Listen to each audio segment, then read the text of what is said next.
Pak Presiden mungkin terkait dengan MBG atau seperti apa Pak? Ya, pertama Pak Presiden menyampaikan bahwa PGN harus tetap bekerja dengan cermat, target dikejar, tapi kualitas dan keamanan harus ditingkatkan.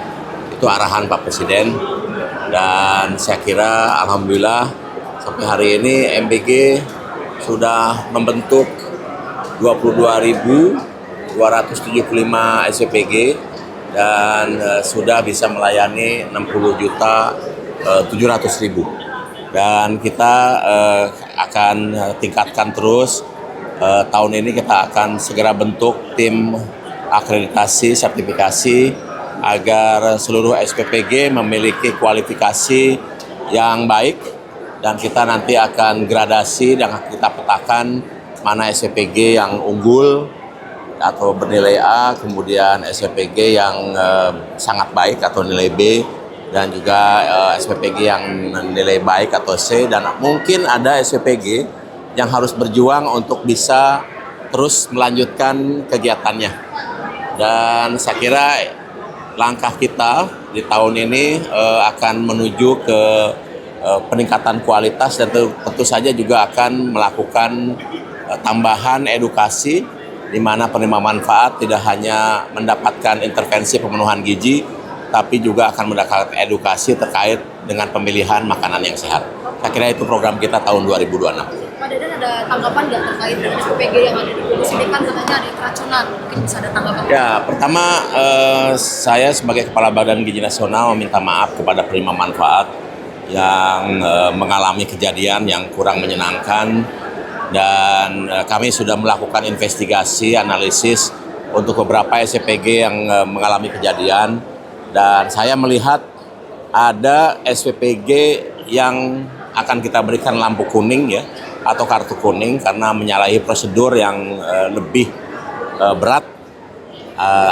Kemudian kita akan evaluasi dan mungkin akan di stop untuk sementara agak lama yang diberikan kartu kuning. Tapi kemudian kami juga dari kejadian-kejadian yang ada mulai mengevaluasi menu yang harus diberikan. Jadi beberapa menu mungkin harus kita hindarkan supaya kejadian tidak terulang kembali.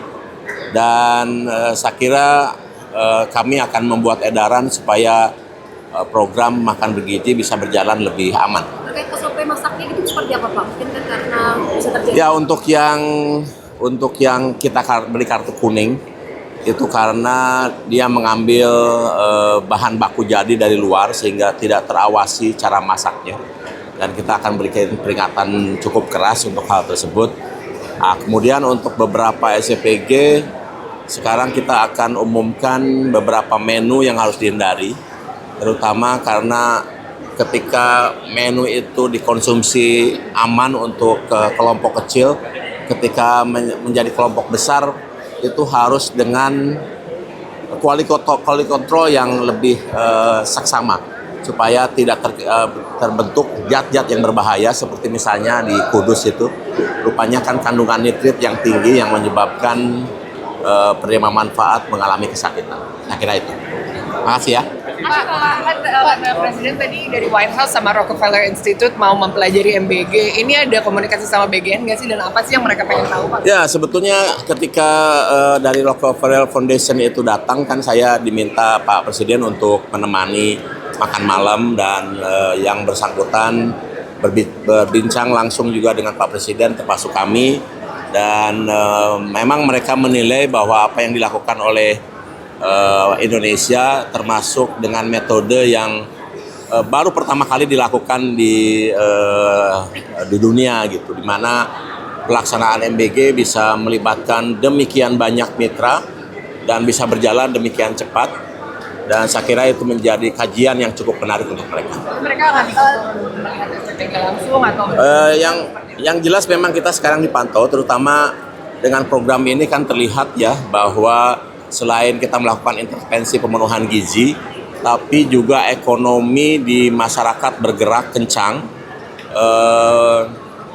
karena uang yang kita turunkan langsung ke bawah, dan sampai saat ini saja Badan Gizi sudah mengeluarkan 19,5 triliun untuk bulan Januari, dan itu menggerakkan roda ekonomi. Tidak hanya kebutuhan bahan baku meningkat, tapi juga faktor ikutannya. Seperti contohnya ya, ternyata entrepreneur atau wirausaha yang bergerak di bidang sabun ini banyak sekarang. Karena kebutuhan SPPG banyak, satu SPPG satu hari itu membutuhkan kurang lebih 25 liter sabun. Sehingga banyak sekali para usahawan baru di Indonesia yang bergerak untuk memproduksi sabun sekarang diuntungkan dengan kegiatan itu. Dan tadi saya koordinasi juga dengan Pak Menteri Pertanian agar kita bisa mulai mengatur bahan apa yang harus kita anjurkan untuk dikonsumsi, bahan apa yang harus kita tahan dulu, terutama menjelang Ramadan dan Lebaran ya. Jadi bahan-bahan apa yang harus kita alihkan dulu untuk digantikan dengan penggantinya agar harga tetap stabil. Terkait bahasan MBG yang diperuntukkan untuk selain anak sekolah, untuk anak jalanan, disabilitas, lansia, ada update-nya?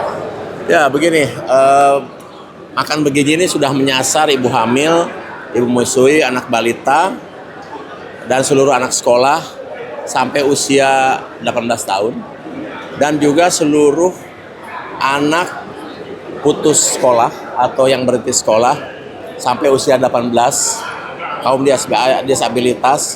Dan tadi Pak Mensos ingin berbincang lebih lanjut terkait mekanisme pemberian pada lansia, yang sebetulnya itu tugasnya Menteri Sosial. Tetapi kemudian kita akan integrasikan bagaimana caranya agar dalam satu kesatuan ini bisa diberikan di dalam satu daerah bersamaan. SPPG-nya berarti barengan Pak atau gimana? Nanti mekanismenya baru kita bicarakan. Tapi yang jelas kalau untuk sekolah rakyat, di mana ada sekolah rakyat, maka di situ ada SPPG dan makannya dilakukan oleh Badan Gizi Nasional pagi, siang, malam. Terima kasih ya. Terima kasih.